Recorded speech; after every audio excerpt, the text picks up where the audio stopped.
السلام علیکم ورحمۃ اللہ۔ استخارہ کا لفظی معنی ہوتا ہے خیر طلب کرنا، کیونکہ انسان کی عقل محدود اور علم بھی تھوڑا ہوتا ہے، تو وہ کوئی کاروبار کرنا چاہتا ہے، کہیں کوئی رشتہ داری کرنا چاہتا ہے، کسی جگہ پہ کوئی تعلق بنانا چاہتا ہے، کوئی سواری خریدنا چاہتا ہے، یا چھوٹے موٹے کام جو عام چلتے ہیں۔ ایک ہے واضح احکام ہیں جن کے بارے میں اللہ تعالیٰ یا رسول اللہ صلی اللہ علیہ وسلم نے حکم دیا ہے، نماز پڑھنے کا، روزہ رکھنے کا، زکوٰۃ دینے کا، اس میں تو استخارہ کوئی نہیں۔ استخارہ ہے کہ آپ کوئی کام کرنا چاہتے ہیں لیکن آپ کو اس کے اچھے برے کا پتہ نہیں ہے، سفر کرنا چاہتے ہیں تو پتہ نہیں کہ آپ کو سفر میں کیا مشکلات ہیں، آپ کا یہ سفر اچھا ہوگا یا نہیں ہوگا، اس میں استخارہ کریں۔ اسی طرح کہیں پہ نکاح کرنا ہوتا ہے، یا کہیں کسی جگہ پہ کوئی منگنی وغیرہ کا پروگرام ہوتا ہے، لڑکے کا یا لڑکی کا، وہاں استخارہ کر لیا جائے۔ اسی طرح کوئی کاروبار کرنا ہے تو کاروبار کے حوالے سے آپ کو پتہ نہیں ہے کہ یہ کاروبار میرے لیے اچھا ہوگا، اس میں فائدہ ہوگا، نقصان ہوگا، کسی سے پارٹنرشپ کرنی ہے، پتہ نہیں وہ کیسا ہو۔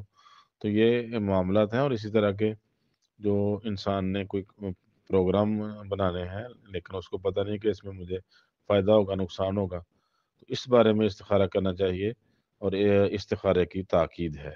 استخارہ خود کرنا چاہیے، کیونکہ رسول اللہ صلی اللہ علیہ وسلم نے جس نے کوئی کام کرنا ہے یا اس طرح کی جس کو کوئی ضرورت پیش ہے کہ وہاں اللہ تعالیٰ کی رائے لی جائے، کیونکہ اللہ تعالیٰ کو ہر چیز کا پتہ ہوتا ہے، وہ تمام چیزوں پر اس کا علم محیط ہے، تو وہ انسان کے لیے کوئی پھر اچھی راہ نکال دے گا۔ تو یہ اللہ تعالیٰ کی طرف سے رائے ہوتی ہے کہ اللہ تعالیٰ کی رائے معلوم ہو جائے تو پھر انسان وہ کام کر گزرے۔ تو خود استخارہ کرنا ہوتا ہے، کسی سے استخارہ کرنا یا نکلوانا ٹھیک نہیں۔ اس کی دلیل صحیح بخاری میں 1162، سنن نبی داود میں 1538، جامع ترمذی میں 480 نمبر روایت ہے۔ سیدنا جابر بن عبداللہ رضی اللہ تعالیٰ عنہ بیان کرتے ہیں کہ رسول اللہ صلی اللہ علیہ وسلم ہمیں اپنے تمام معاملات میں استخارہ کرنے کی اس طرح تعلیم دیتے جیسے قرآن کی کوئی صورت سکھاتے ہوں۔ آپ فرماتے کہ جب تم میں سے کسی کو کوئی معاملہ درپیش ہو، کوئی کام کرنا چاہ رہا ہے، تو وہ فرض نماز کے علاوہ 2 نفل رکعت پڑھنے کے بعد اس دعا کا اہتمام کرے۔ تو یہاں فرض نماز کے بعد استخارہ کی دعا نہیں پڑھی جائے گی، 2 رکعت نفل آپ نے پڑھنی ہے فرض سے ہٹ کے۔ تو جب آپ نماز مکمل کر لیں، اس کے بعد سلام پھیرنے کے بعد یہ دعا کرنی ہوتی ہے، اللہم انی استخیرک بعلمک واستقدرک بقدرتک واسألک من فضلک العظیم فإنک تقدر ولا اقدر وتعلم ولا اعلم وانت علام الغیوب اللہم ان کنت تعلم ان هذا الامر خیر لی فی دینی ومعاشی وعاقبت امری، یا عاجل امری و عاجل ہی یہ پڑھ لے، فقدرہ لی ویسرہ لی ثم بارک لی فیہ وان کنت تعلم ان ھذا الامر شر لی فی دینی و معاشی و عاقبت امری فاصرف عنی واصرفنی عنہ واقدر لی الخیر حیث کان ثم ارجنی بہ۔ تو یہ دعا پڑھنی ہے۔ ترجمہ اس کا ہے، اللہ میں تجھ سے تیرے علم کی بدولت خیر طلب کرتا ہوں، تیری قدرت کے اسباب تجھ سے طاقت مانگتا ہوں، اور تیرے فضل عظیم کا طلبگار ہوں کہ تو قدرت رکھتا ہے اور مجھے کوئی قدرت نہیں، علم تیرے پاس ہے، میں کچھ نہیں جانتا، اور تو تمام پوشیدہ باتوں کو خوب جاننے والا ہے۔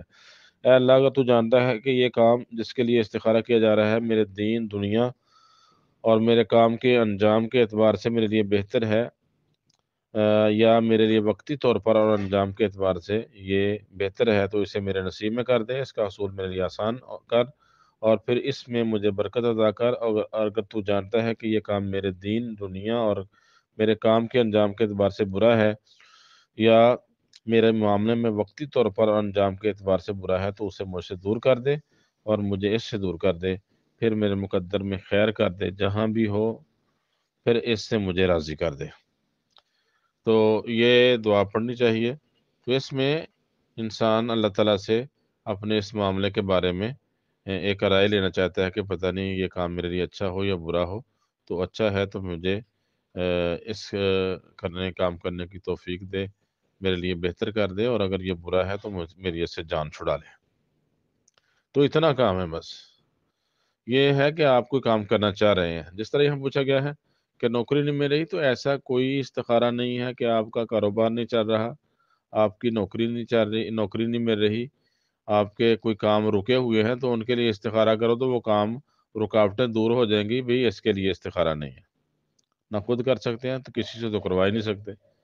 تو آپ وہ کام کرنا چاہ رہے ہیں، آپ کے پاس وسائل بھی ہیں، آپ وہ کر بھی سکتے ہیں، لیکن شروع نہ کر دیں.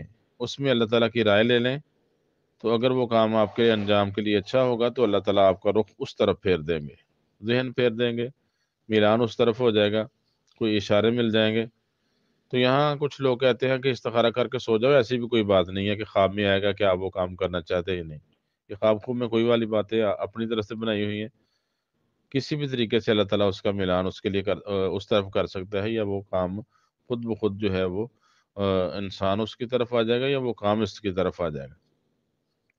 تو ہمارے ہاں یہ جو اگلا کام چلا ہے کہ لوگ استخارہ کرواتے ہیں، جی فلاں کام منگنی نہیں ہو رہی، رشتے نہیں آ رہے بیٹیوں کے، بیٹے کا رشتہ جو ہے وہ رکاوٹیں کھڑی ہیں، تو استخارہ کرواؤ کسی عامل سے، کسی پیر سے، کسی صاحب نظر سے. تو یہ سارا ہی فراڈ ہے. یہ علم العادات، علم جفر اور نجومیوں کاہنوں والے کام کرتے ہیں. تو ایسے لوگوں کے پاس جانا ہی حرام ہے، بجائے اس کے کہ ان سے استخارہ کروایا جائے، کیونکہ غیب کا علم تو اللہ کے سوا کسی سے ہے نہیں. تو یہ سارے ہی پیسے کی خاطر پھر لوگ اس طرح کے لوگوں کو غلط راہوں پہ چلا دیتے ہیں، غلط وظائف بتا دیتے ہیں، غلط طریقے جو ہیں ان میں ڈیل دیتے ہیں. تو ان چیزوں سے بالکل بچنا چاہیے. نوکری میں نہیں مل رہی ہے، اللہ تعالیٰ سے دعا کریں. یہاں استخارے کی ضرورت نہیں ہے.